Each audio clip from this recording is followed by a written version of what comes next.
Hello, dear friends, and welcome to this new and exciting format for the Heallist podcast. We're live on video. It's a new chapter for me for this incredible container that I've been creating for the past 2 years. And I feel like I'm ready and we're ready to step more into the light and share our message in this new format. And hopefully it resonates. I know some of you still might be listening on audio, but just so you know, now you can find this podcast in a video format as well on YouTube, Spotify, and of course on our social channels. So super excited to try this and share more with you, more of my personal stories, my journey, my views on holistic healing, as well as have some new guests coming in as well. Today, I wanted to start by bringing a topic that really close to my heart, and one of the myths I would say about holistic healing, and it's this idea that it takes one practice or one session or one practitioner to give you that miraculous results. And I think a lot of people come to holistic healing looking for that savior, right? Looking for somebody who completely can transform them in an instant.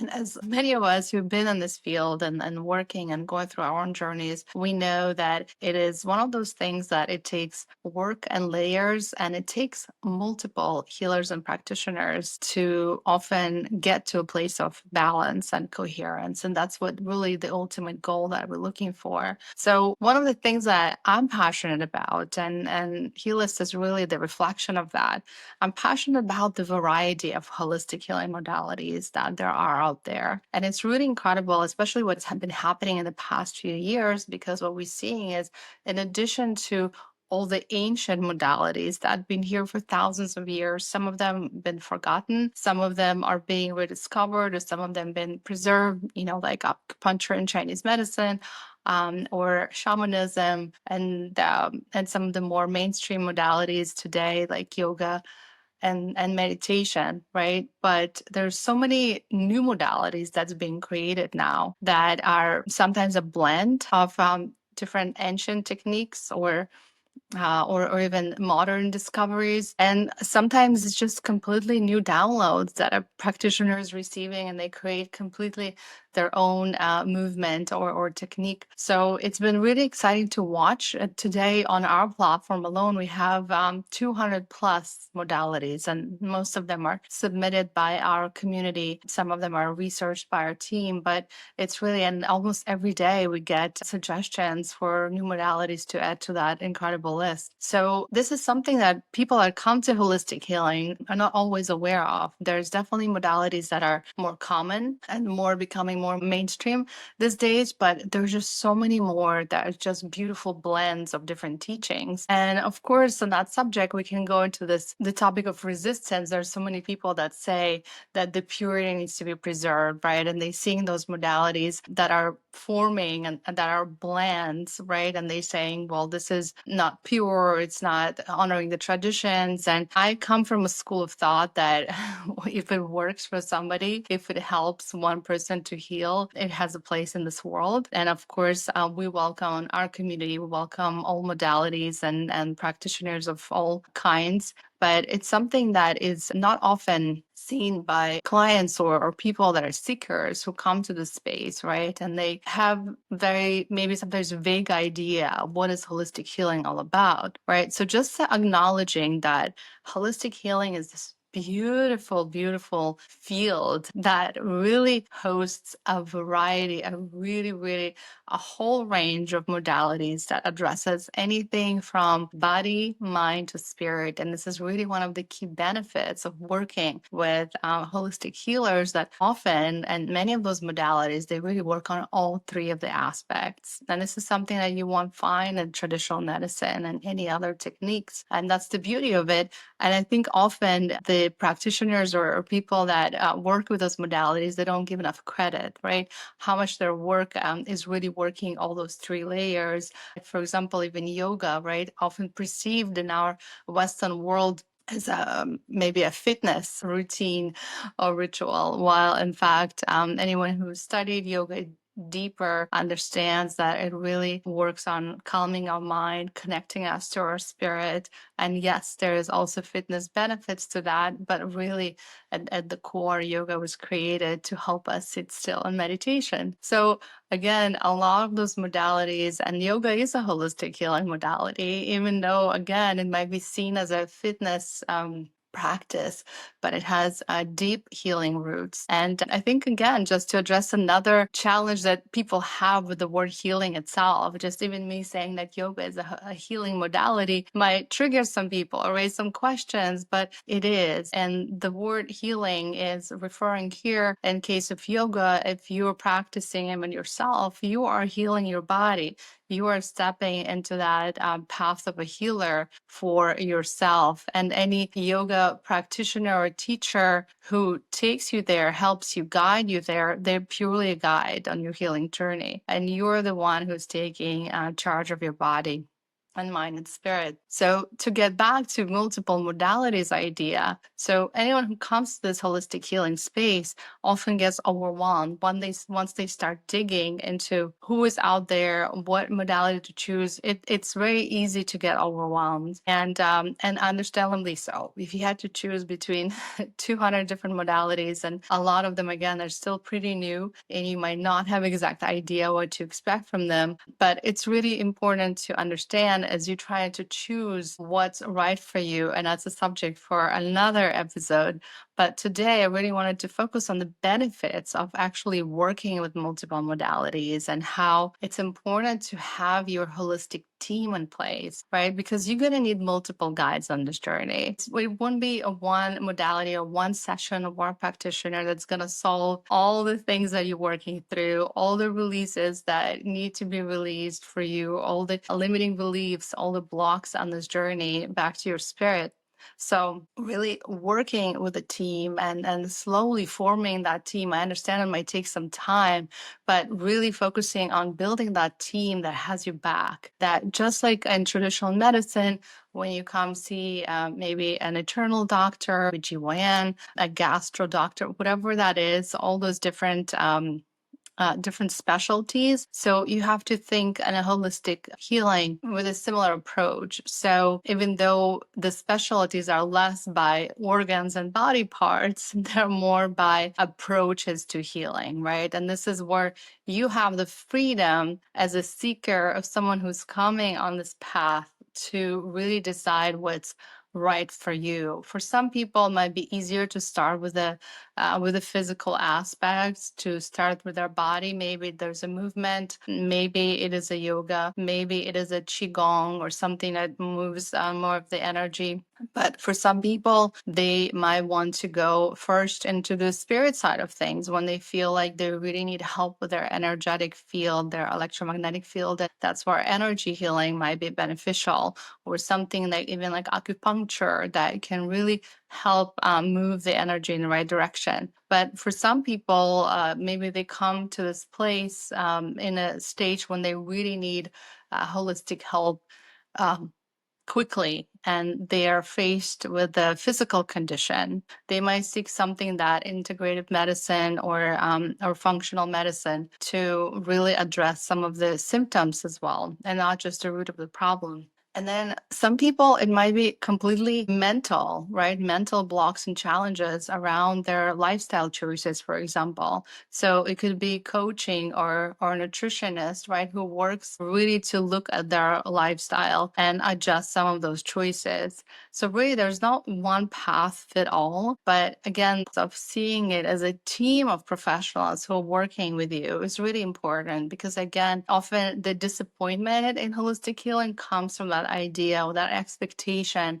that one practitioner or one modality is going to fix it all. And that's, of course, is unrealistic. So if you are somebody who's just embarking on this journey of holistic healing, I highly recommend to look at it as more of a journey where you're now stepping on this path when you're going to be discovering parts of yourself, and you're going to be working on different parts of yourself through different guides and different modalities that will teach you a lot about yourself, about your body, mind, and spirit. And just look at it as a team that is really there for you and rooting for you, that you're creating. And it might take years years, right? It might be that you're starting again with one of the areas and then adding another layer, and that might lead you, that modality might lead you to something else. Again, if you start, for example, with breath work as a way to release trauma, you might discover that it's really helpful to embrace meditation right after, because this is where you're going to get the deeper insights and even integrate your release even deeper. So this is what happens to most people on this journey. You start with one modality, but then you start uncovering, if you have that natural curiosity in you, you will start uncovering more and more ways to go deeper in those practices. And again, the benefits are really incredible if you are somebody who's able to expedite that process and really come to a place where you are open to working with multiple practitioners and embracing all those different parts of yourself. The results are really incredible. And I have to tell you from my own personal story, somebody who's been on this holistic healing journey for most of my life, but really more actively, like it is my job for, I would say, the past 5 years.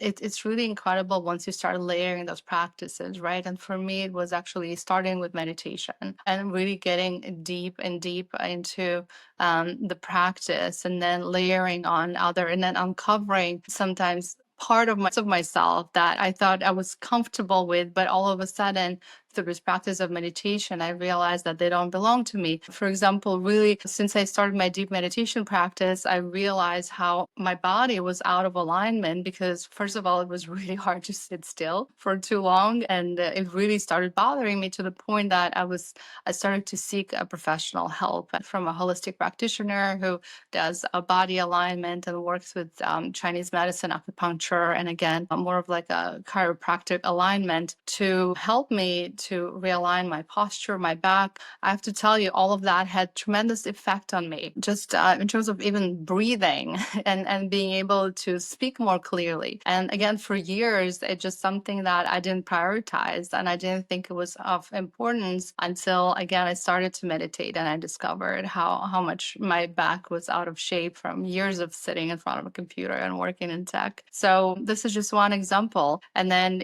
once I moved into that, of course, yoga has been always part of my life, but also layering breath work on top of it through some of the yoga practices and some of the practitioners I worked with, they started incorporating breath work into yoga practices, and I saw how powerful it was. And it was giving me a release that just a pure yoga practice was not enough, and that wasn't giving, right? So just learning more about breath work and reading books. I'm a big believer in, if a practice interests me, I'm gonna pick up a book on the subject and just go not just with my body and my practice, but also with my mind. And it really helps me to understand how things work, and it makes it more integrated practice. So, once I got into breath work, I read some amazing books, including Breath, and it was just really mind blowing to understand the importance of like simple practice that we take for granted so much. Just even, the fact that breathing with an open mouth is not advisable, right? For many, many reasons. So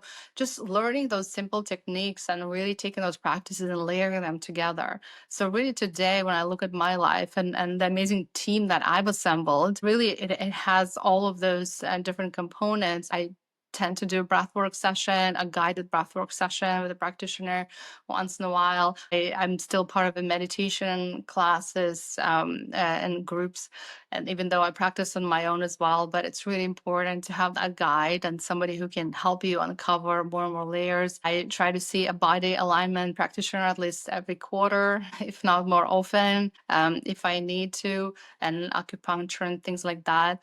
I work with an herbalist when I feel like I have hormonal imbalance or anything that comes up in my life, or maybe too much stress that causing different other conditions. I'm just fortunate, I guess, by working in this field, have access to a lot of those people that can help with all those different moments in life, right? When we really need help. And of course, for me, that's what brought me to bring access to more people to holistic healing, because I saw how important it was for me, again, not just find one person, but find a team that I could plug into their wisdom and their skills anytime me and my body we needed it, and how important it is for every person to have access to all those incredible healers. And I know that a lot of people might think, well, it's also a place of privilege, right, to have those people. And I know a lot of those treatments, they might not be accessible to all, but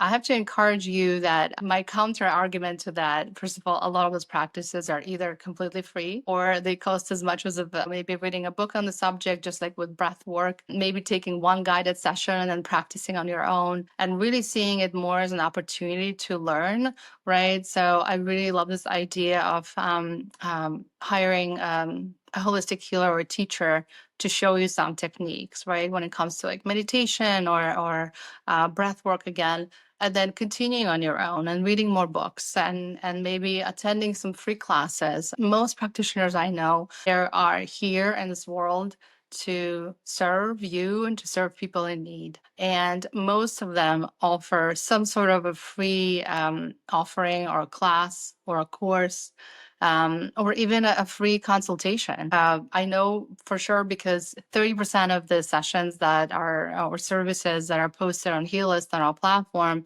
they're free. They're free consultation, whether it's exploratory call or just an initial consultation or a quick intro where you have an opportunity to get to know the practitioner, ask them some questions. But it's really more accessible, I would say, than people think. And not to mention that there's a lot of practitioners in other countries in this world that are working remotely or virtually. So if you're somebody who lives in the Midwest, you know, are able to maybe access a practitioner all across the world in something like Indonesia or for a very little price. And this is exactly where a platform like ours comes in, because we are able to offer global services and access to global practitioners. Just think outside the box. I would really encourage people not to make the financial abundance a block in accessing holistic healing, because like I mentioned, there are just so many ways to do so. There's healers in other countries that their currency just has a big difference with yours, and they suddenly much more accessible than your local practitioners. There are free classes that are hosted often. There's whole platforms that do like virtual summits, and where you can maybe not work one-on-one with a practitioner, but learn about a lot of those techniques. And again, and most practitioners that I know,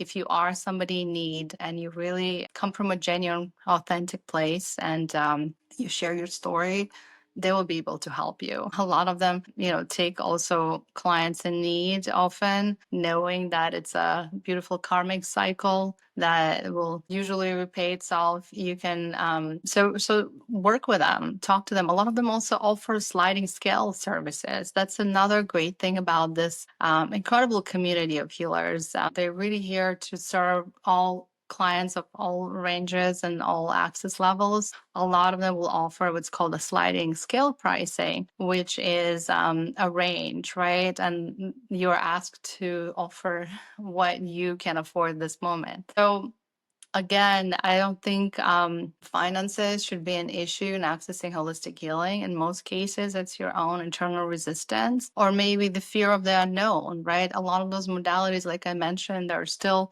new. They're still being explored. Some of them are still being scientifically proven, but the idea is that they're out there, and there are so many ways to approach different, even diseases like cancer with holistic healing these days. And there's so many beautiful practitioners that really specialize in those, whether it's a menopause or again, cancer treatment. They, even if they don't provide the primary care for you, they're able to support you on those journeys. And again, I think it's more about the exploration and realizing that it might take multiple modalities and multiple healers to bring you to that state of coherence. And most importantly, to remember that they're just here to guide you, to guide you to your own coherence and your own balance, to guide your body to that state of homeostasis, and that we all are craving, and it's our birthright. But ultimately, it's you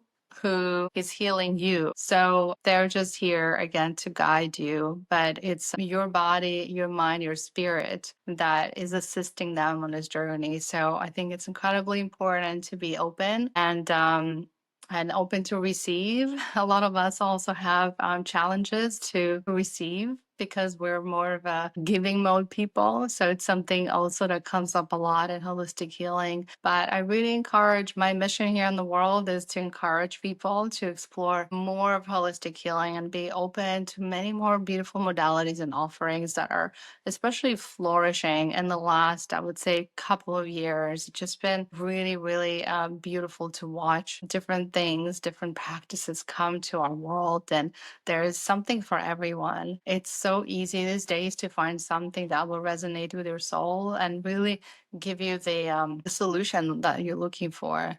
So that was my first episode. I hope you enjoyed it. And I would love any questions and of course, explore Heallist and check out our beautiful platform that recently opened our doors to clients and serving clients on this journey, as well as healers, which we've been doing for the past couple of years. So we're really, really excited to open our doors and again, help people navigate this journey of holistic healing and open their minds to all the beautiful practitioners and modalities that we have today. I can't wait to serve more people and help more people on this journey when they come to realization that whatever they've been doing, the traditional medicine, the healthcare system is failing them. Whatever brings you to holistic healing, it's a extremely welcoming world, and it's a world of, I would say, the most kindest and open-hearted people that I've ever seen. Just give it a chance and come to it again. Also open-hearted. Also know that it's a journey. It's not gonna take one miraculous healer on one miraculous modality to fix you, right? It's about finding those guides. And in my next few episodes, I'm gonna talk more about what it takes to find the right guide and what to look for and how to make sure you find those guides that really resonate with you. All right, my dear friends, it's been a true pleasure and can't wait to support you more on your holistic journey.